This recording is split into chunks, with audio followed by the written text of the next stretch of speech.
नमस्कार दोस्तों, स्वागत आप सभी का रियल न्यूज़ जुमरा पर। और आप स्क्रीन पर देख रहे हैं ये नज़ारा है गर्ल्स हॉकी ग्राउंड उमरा का, जहां पर आज खेलगांव उमरा की हॉकी खिलाड़ियों के लिए बहुत ही अच्छा दिन रहा। उनका सम्मान समारोह आज यहां पर आयोजित किया गया, जिसमें हिसार से लोकसभा सांसद ब्रिजेंद्र सिंह और राज्यसभा सांसद जनरल डीपी वत्स और हांसी से विधायक विनोद भ्याणा एवं अन्य बड़े बड़े बीजेपी नेता यहां पर पहुंचे और खिलाड़ियों के लिए बहुत ही अच्छी घोषणा की, क्या क्या सुविधा यहां पर प्रदान की गई। और इस मौके पर लोकसभा सांसद ने खेलगांव उमरा को क्या दिया और राज्यसभा सांसद ने खेलगांव उमरा के खिलाड़ियों को क्या दिया। और इस मौके पर हरियाणा के हॉकी इंडिया से जो सचिव हैं सुनील मलिक जी, उनके द्वारा हॉकी वितरित की गई बच्चों को, जो कि एक हॉकी की कीमत 22,000 रुपये थी। और अन्य जो नेता थे बीजेपी के, उनके द्वारा क्या कुछ यहाँ पर घोषणा की गई, देखिए पूरी रिपोर्ट। एस्ट्रोटर्फ की बात हमें यहाँ पर दिया जाए, लेकिन एस्ट्रोटर्फ क्योंकि बहुत बड़ा प्रोजेक्ट है, उसके बारे में भी आपसे प्रार्थना करेंगे। और मुझे उम्मीद है कि आप हिंदुस्तान के जो स्पोर्ट्स मिनिस्टर से मिलकर के उमरा के अंदर एस्ट्रोटर्फ तो ग्राउंड लाना काम करेंगे, ये तो हमारे भविष्य की उम्मीद है। लेकिन जब हमने आपसे बात करी एक छोटा ग्राउंड प्रैक्टिस के लिए, गोल पोस्ट का ग्राउंड जिसमें ड्रैग मारते हैं बच्चे, वो एक छोटा ग्राउंड एस्ट्रोटर्फ जहां बैठे हैं ये एमपी साहब, ये सारा का सारा बनेगा उस दीवार से इस दीवार तक। और ये ग्राउंड बनने से बच्चों को यहाँ छोटी प्रैक्टिस करने के लिए बहुत मदद मिलेगी। कड़ी में जब मैंने हमारे परम पूजनीय जनरल डीपी वत्स जी से बात की कि ग्राउंड तो सांसद जी ने बनवा दिया लोकसभा ने, लेकिन चारों तरफ जो उसकी रेलिंग होती है, बाल बाहर जाती है, उसके लिए गोल पोस्ट होता है, इत्यादि फैसिलिटीज होती हैं, तो थोड़ी सी कमी रहेगी। तो उन्होंने कहा मैं भाई उम्र में 35 लाख रुपए दे चुका हूँ अलग अलग, और 6 लाख का दशमी बोर्ड लग रहा है, 35 लाख दे चुका हूँ। लेकिन फिर तो बिना मंदीप तना कह दी तो बने थे गुनगा कि मैं 4-5 को जोटा आज भी मारूंगा, वो खुद घोषणा करेंगे। तो वैसे भी फौज का अफसर हूँ और फौजी भी यहाँ आए हुए हैं। भाई तुम्हारे को स्पेशल अभिनंदन मेरे को मिले थे साहब, मैं फलानी पलटन का, मैं कश्मीर पलटन। तो खेल के बढ़ावे के लिए तो हमारा बहुत बड़ा तवज्जो होती है। मेरा खुद का लड़का टेनिस खेल रहा है नेशनल में। अब वैसे मैंने बांटने पड़ते हैं कालका से लेके और पलवल तक और डबोवाली से लेके दिल्ली तक, मगर ये मनदीप मलिक, भ्याणा साहब, ब्रिजेंद्र चेयरमैन है, मैं नोडल डिस्ट्रिक्ट में हूँ, को चेयरमैन, इन रख लिया मेरे को हिसार में। तो कटारिया साहब जो अम्बाड़ा से एमएलए हैं, नो बोले जी है तो हरियाणा का राज्यसभा मेंबर, मगर हिसार था आगे लेकर दाए को नहीं। वैसे तो मैंने कई डिस्ट्रिक्टों में हिसार, जो पुराना डिस्ट्रिक्ट था हिसार, उसके 4 जिले बने हुए हैं, उनमें बराबर ही बांटा है, मगर अब मैंने बांटना पड़ता है कालका से लेके। फिर भी मैं ये कहता हूँ, ये तो ब्रिजेंद्र सिंह जी का आदरमान है कि मैं 4 या 5 लाख से 10 लाख कर रहा हूँ। फिर भी कोई कसर रह जाए तो मैं ब्रिजेंद्र सिंह जी पे छोड़ता हूँ, जो यो कह देगा वाह मन मंजूर। ज्यादा समय ना लेते हुए, क्योंकि मनर भ्याणा साहब ने वहाँ पंजाबी धर्मशाला में जाना है, मन बुलावे, मैं पंजाबिया में प्यार रखा हूँ। तो आप भ्याणा साहब अपना काम हो लिया, अब चलते हैं। जो आए आप और जो मज़ेदार बातें, अचीवमेंट्स, मज़ेदार बातें मतलब अचीवमेंट्स जो बताई गई, उससे मेरी छाती मेरी जरूर 56 इंच की होगी। आपका बहुत बहुत शुक्रिया। जय हरियाणा, जय हिंद। एक बात नहीं होती, हमारी बात आम तौर पे जो होती है वो सबसे ज्यादा खेलों के प्रति होती है, क्योंकि वो भी बहुत खेलों के प्रति उनका बहुत लगाव रहा है, और मेरा भी रहा है, शायद उतना नहीं जितना उनका था, लेकिन रहा है।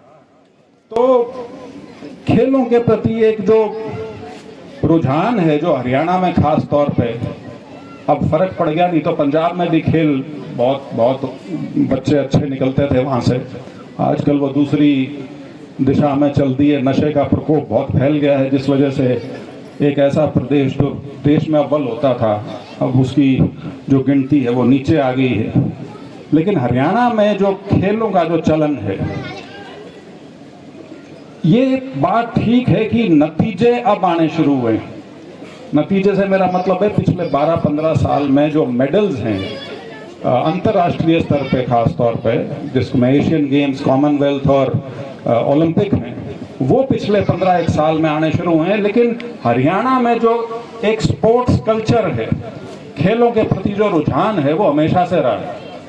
और ये बड़ी अजीब विडंबना है कि एक ऐसा समाज जो बहुत ज़्यादा पुरुष प्रधान है, लेकिन जब लड़कियों के खेल की बात आती है तो वहाँ पे इस समाज से ज़्यादा उदार हिंदुस्तान में कोई दूसरा समाज नहीं। मुझे अभी भी याद है, इसका मैंने जिक्र शायद रामायण में भी किया था, मैं एक प्रोग्राम में गया था वहाँ पे, कि मेरी जो छोटी बहन है उसने आज से कोई 23 साल पहले जब वो अपना पोस्ट ग्रेजुएशन कर रही थी, तो उसका जो रिसर्च पेपर था, उसका रिसर्च पेपर इस बात पे था कि हरियाणा में महिलाएं जो हैं, लड़कियां जो हैं, वो पूरे देश में इतनी रेसलर कहीं नहीं है जितनी हरियाणा से निकलती हैं। तो ये एक लोगों के लिए बड़ा अजूबा था कि एक समाज जिसको ये माना जाता है कि बहुत पुरुष प्रधान है, शायद लड़कियों को आगे नहीं देना चाहते, लेकिन जैसा मैंने कहा, खेलों का जहाँ तक सवाल है, लड़कियों को हमेशा से प्रोत्साहन दिया गया है। और यही कारण है कि आज के दिन कोई भी गेम हो, और ख़ास तौर पे मैं तो हमेशा जिक्र करता हूँ इन 2-3 गेमों का, बॉक्सिंग और कुश्ती का, क्योंकि बॉक्सिंग और कुश्ती का आमतौर पर लड़कियों से कोई मेल नहीं बैठता समाज के हिसाब से यदि बात करें। लेकिन ये 2 गेम भी ऐसे हैं जो हरियाणा ने और हरियाणा की लड़कियों ने बिल्कुल अपनाए हैं। और हाँ, वो अभी जीत गया है ये बिल्कुल। तो अब तो वही कह रहा हूँ, तो झड़ी लगी हुई है।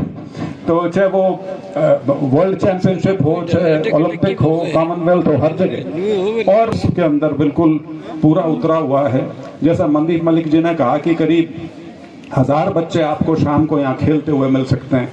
मुझे अभी भी याद है जब मैं खेलता था आज से 30 साल पहले, तो ये माहौल या तो रोहतक में देखने को मिलता था, या फिर जब मैं भिवानी में बात कर रहा हूँ, जब मैं 15 साल का था, मतलब 37 साल पहले की बात, 35-36 साल पहले की बात, वहाँ भी जो उनका जो स्पोर्ट्स कॉम्प्लेक्स है, वहाँ भी 800-1000 बच्चा आप किसी टाइम चले जाइए, आपको खेलता हुआ मिलेगा। मैं सैर करनियों की बात नहीं कर रहा, मैं खिलाड़ियों की बात कर रहा हूँ।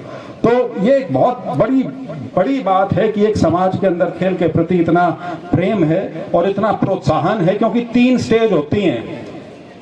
पहला, माँ बाप की तरफ से संरक्षण होना बहुत जरूरी है।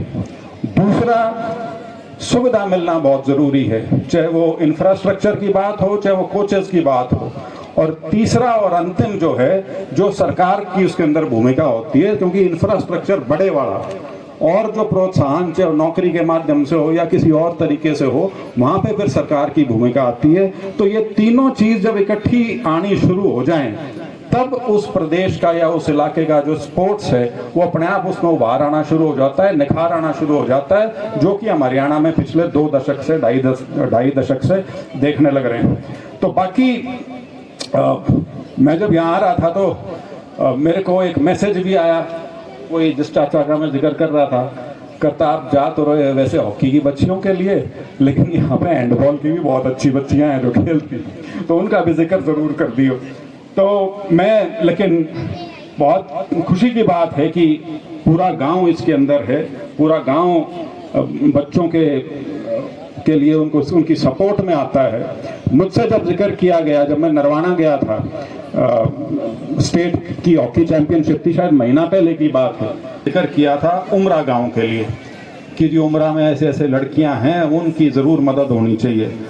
मैंने कहा जी, जो आपने बात आज कई बड़े संयोग की बात है कि 3-4 दिन पहले ही मनदीप मलिक ने मेरे को पूरा एक ब्यौरा बना के भेजा था कि जी इतनी बच्चियां हमारी स्टेट खेल रही हैं, इतनी नेशनल खेल रही हैं, इतनी बड़ी टीम में, इतनी छोटी टीम में, और हमको कोई ना कोई सुविधा यहाँ पे देनी चाहिए।